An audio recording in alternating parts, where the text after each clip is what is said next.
L'agriculture, l'agroalimentaire, c'est quand même 20% des emplois en France. C'est pas anecdotique. Les exploitations agricoles, c'est de l'économie. C'est de l'économie qu'on ramène au niveau des territoires. Pourquoi on insiste sur ce point d'économie, en lien avec le foncier? Parce qu'une exploitation agricole, quel qu'en soit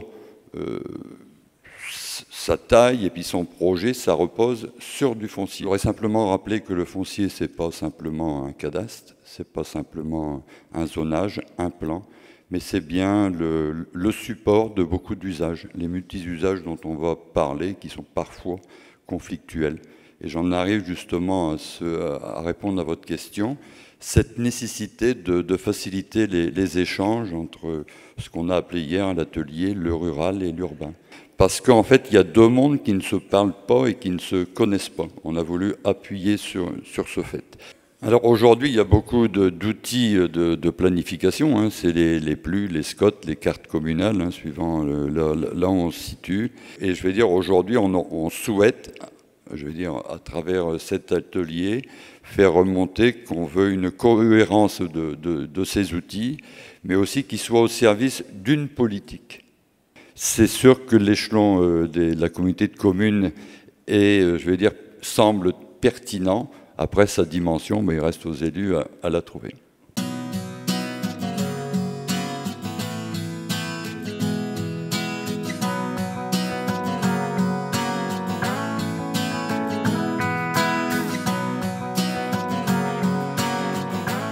Voilà, les documents de planification et de programmation sont des préalables indispensables à un développement durable de nos villes et des villages, à condition bien sûr qu'ils soient exhaustifs, c'est-à-dire qu'ils soient systématiques et qu'ils couvrent la totalité des territoires, sachant qu'ils ne sont pas toujours présents aujourd'hui, qu'ils soient appliqués et qu'ils soient révisés régulièrement. Oui, je pense que les documents de planification doivent être des préalables, mais il nous reste encore un chemin énorme à faire pour passer de la théorie à la pratique. Et je crois que si longtemps que la France garde l'incantation dans le discours et ne passe pas aux actes, on aura de nombreux dysfonctionnements et de nombreux coups de réparation et non pas de prévention.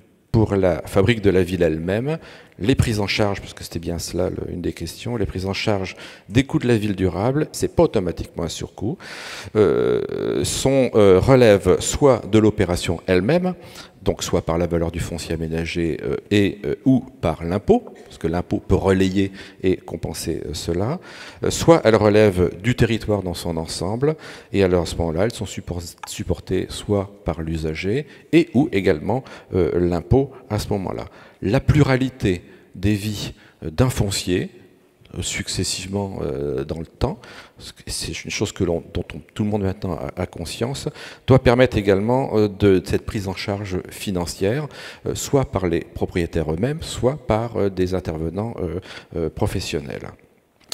Troisième point, quant aux outils, il n'y a pas un unique, miraculeux et universel outil qui permettrait de tout résoudre. Et quatrième et dernier point, l'essentiel reste le projet et la continuité de sa tenue dans le temps.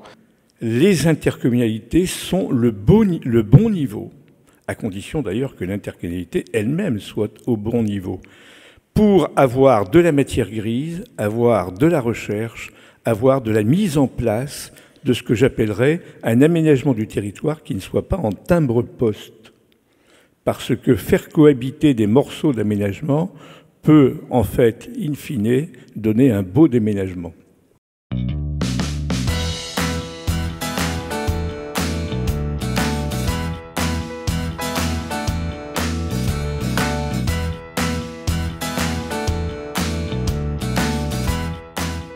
Donc en effet, il n'y a donc pas de protection de la biodiversité sans action foncière. On a sur ce premier thème décliné en deux opérations. La première opération, ou la première approche, c'est la logique d'évitement, la logique de réduction des impacts. Bien sûr, la gestion économe de l'espace. On a parlé de construction en centre-bourg, même dans les villages ruraux, pour éviter de consommer des espaces naturels et agricoles. On a bien sûr parlé de la densification urbaine, pour éviter l'étalement urbain. Car ne pas détruire, c'est déjà protéger. Alors la deuxième approche, c'est la démarche par contre proactive, c'est-à-dire qu'est-ce qu'on fait, comment on avance, comment on organise la reconquête des territoires sur les volets biodiversité et trimberté bleu. Alors sur ce point, il y a quand même deux questions, deux pistes qui sont intéressantes d'être soulevées. Protéger, c'est bien, mais s'assurer de l'inaliénabilité des terrains, c'est peut-être encore mieux. Le cas du conservatoire du littoral, c'est assez extraordinaire, c'est-à-dire la transmission intacte pour les générations futures, et beaucoup d'acquisitions pourraient partir dans le domaine public pour éviter d'avoir une fragilité de la conservation. Et alors après, l'autre question, c'est est-ce qu'on est dans des logiques de maîtriser le foncier ou maîtriser les usages sur le foncier?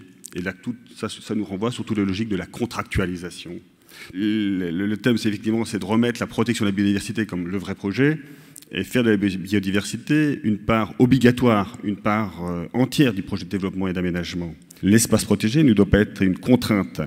La biodiversité apporte une plus-value, on en a parlé en termes de qualité de vie. Les opérations de renouvellement urbain doivent être une occasion de faire entrer cette biodiversité dans les villes, de conforter la place de nature en ville, de remailler, de faire de la trame verte.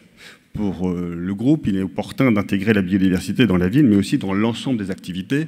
Il est illusoire d'imaginer qu'on va pouvoir protéger la biodiversité sur un territoire en s'appuyant sur les 2% proposés par la SCAP. Ça veut dire que 98% du territoire va échapper à des logiques de préservation. Donc la préservation de la biodiversité, elle doit être dans nos zones d'activité, dans nos zones industrielles, dans les espaces agricoles, dans les espaces économiques, dans la ville. Arrêtons de vouloir dire, d'un côté, c'est un petit peu de vouloir zoner les territoires. Et certains d'entre nous ont dit, c'est clair, la nomenclature classique des espaces et leur vocation semble d'être déplacée. Il faut interpénétrer tout ça et bien sûr travailler dans des logiques de gouvernance pour partager les concepts et les notions.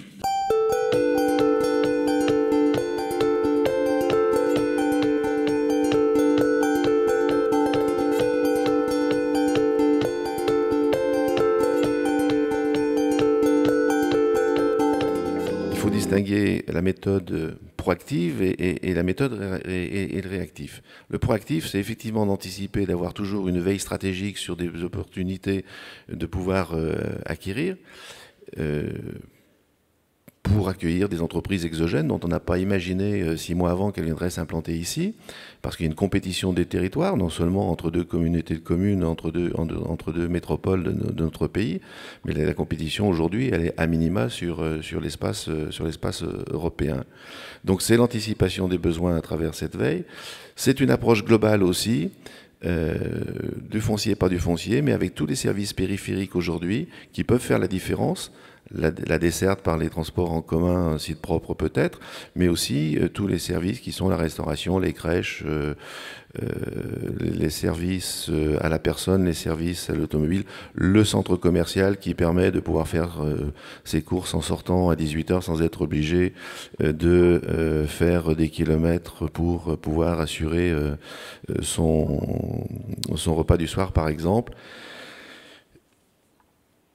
Et pour faire simple, et conclure là-dessus, c'est de passer d'une gestion fonctionnelle du foncier à une gestion dynamique avec l'utilité, l'usage qu'on attend de ce foncier. C'est pas un foncier pour un foncier, il n'est pas immuable. L'entreprise, elle n'est pas statique.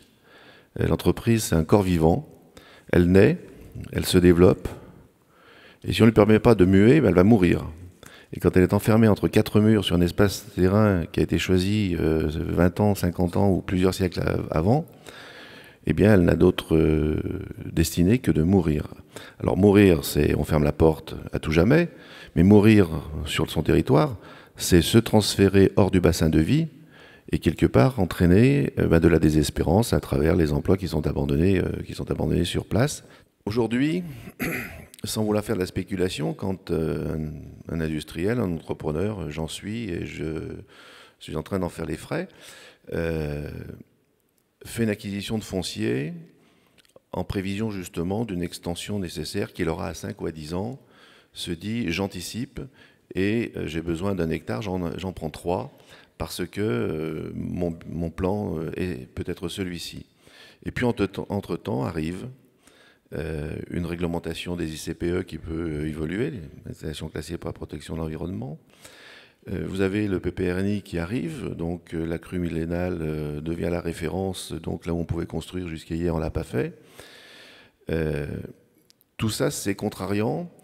Tout ça, c'est subi par les entreprises endogènes, entreprises locales et patrimoniales. Je peux vous dire que tout ça, ça fait fuir les entreprises étrangères qui ne comprennent pas tout à fait nos réglementations.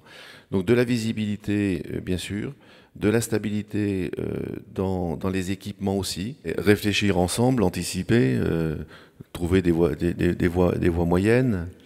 Et ça ne peut s'exprimer que dans un esprit de confiance.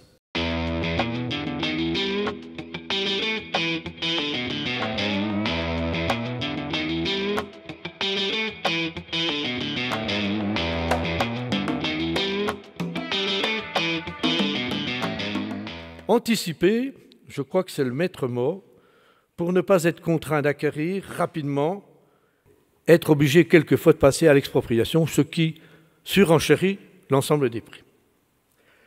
L'expertise doit être réalisée très en amont et on ne doit pas commencer des transactions sans avoir une idée très précise de ce que coûtera le projet au niveau du foncier, parce que ça va remettre tout en cause.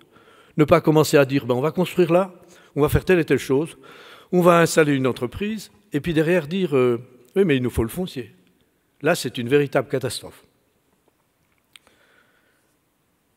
En conclusion, si on peut en donner une, parce que je pense que sur le métier, il faudrait remettre l'ouvrage, nous avons, et beaucoup d'entre vous l'ont signalé, les EPF, qui sont peu connus. On a les EPF d'État, mais on a aussi les EPFL locaux qui ont été mis en place par les politiques. Ils sont là pour effectivement aider toutes celles et ceux qui veulent réaliser quelque chose. Ils négocient le foncier, ils portent le foncier, ce qui permet pendant un temps d'anticiper lorsqu'on veut réaliser quelque chose et en même temps permet à toutes celles et ceux qui veulent construire un temps d'adaptation pour réaliser ce qu'ils veulent faire. En conclusion, si on peut en faire une, c'est un travail difficile que l'estimation de la valeur d'un bien. Cette opération doit se réaliser en partenariat avec tous les intervenants, bien en amont, évitant ainsi la spéculation, mais aussi, et beaucoup l'ont signalé, avec un risque partagé.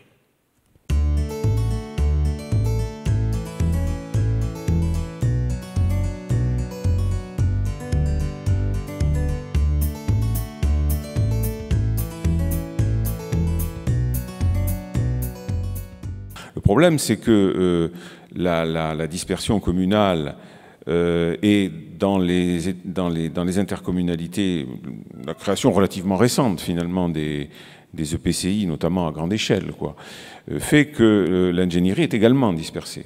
Alors, ça vient petit à petit, et je pense que le renforcement, enfin, la complexité des sujets abordés pour élaborer les différents projets, que ce soit des projets d'aménagement, mais ou des projets de logement, ou des projets de tout ce qu'on a évoqué tout à l'heure, le problème des risques, les dispositifs découlant du Grenelle de l'environnement, tout ceci, les problèmes de contentieux, enfin bon, juridiques, tout ceci complexifie les démarches de projet. D'autant que si on veut développer tout ce qu'on vient de dire, et notamment renforcer l'urbanisme de projet, on aborde là un niveau d'ingénierie différent, l'ingénierie de projet, pour lesquels les administrations publiques en général sont moins bien équipées que tout pour ce qui concerne le réglementaire ou la planification. Je crois que sur ce point-là, nous aurions intérêt à veiller à ce que l'ingénierie locale soit renforcée. Et le bon niveau, me semble-t-il, c'est le niveau intercommunal. Bon, c'est là où on peut mutualiser les moyens. Ça demande beaucoup d'attention et probablement beaucoup d'efforts et probablement des démarches d'animation de réseaux professionnels, d'échanges d'expériences qui sont à mettre en place, où chacun aujourd'hui est un petit peu dans son coin quand même.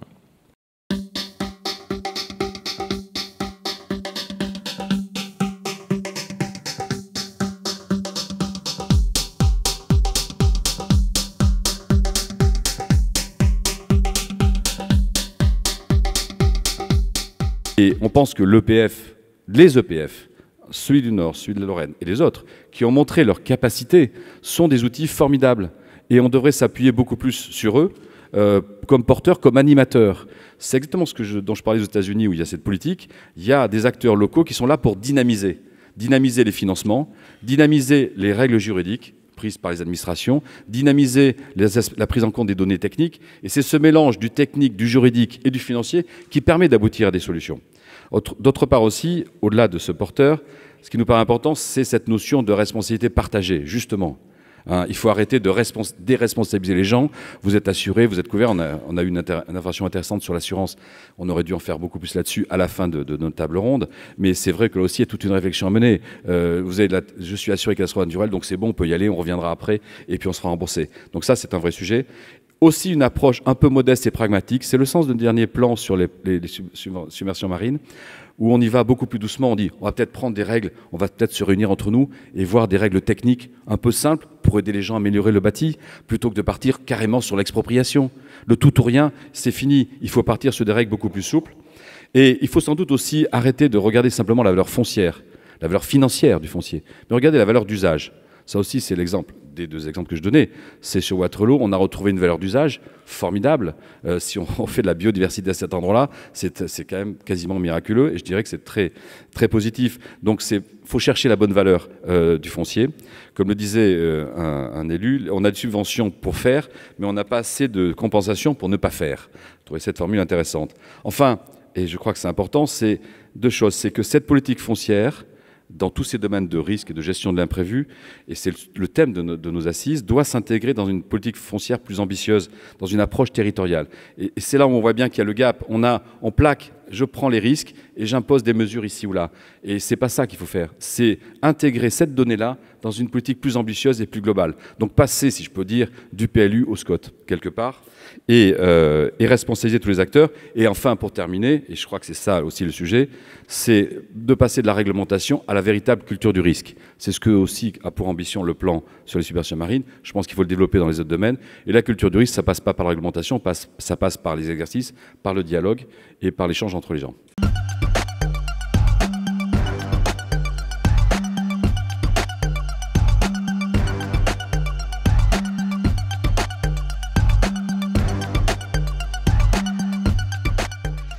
A priori, l'Union européenne n'a pas de compétences en urbanisme, en aménagement du territoire et en foncier, puisque tous les États membres insistent énormément là-dessus. Ils veulent garder la compétence, c'est ce qu'on appelle une compétence réservée.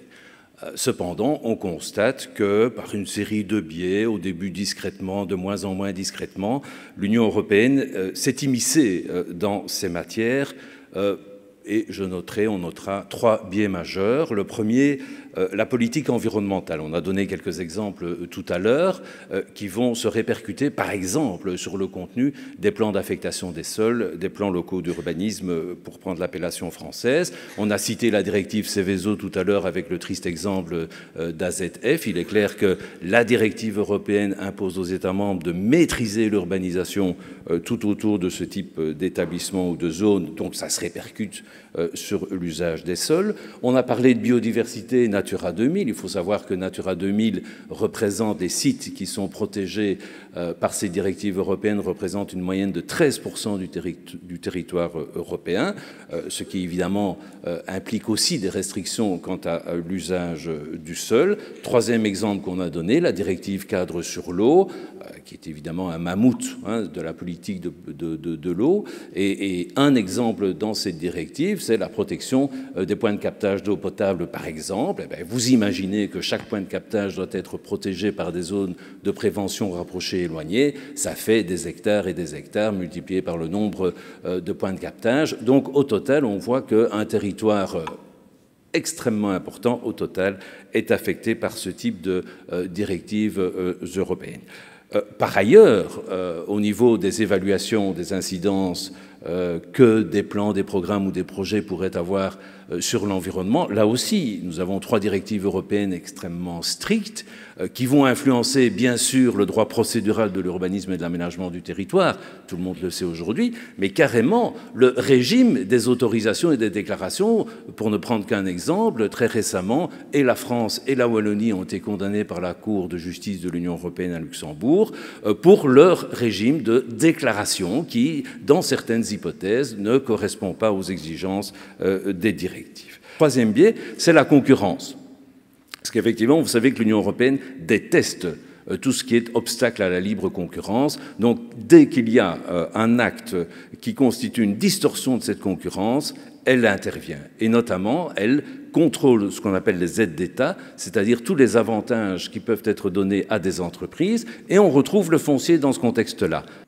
Merci beaucoup, merci à tous.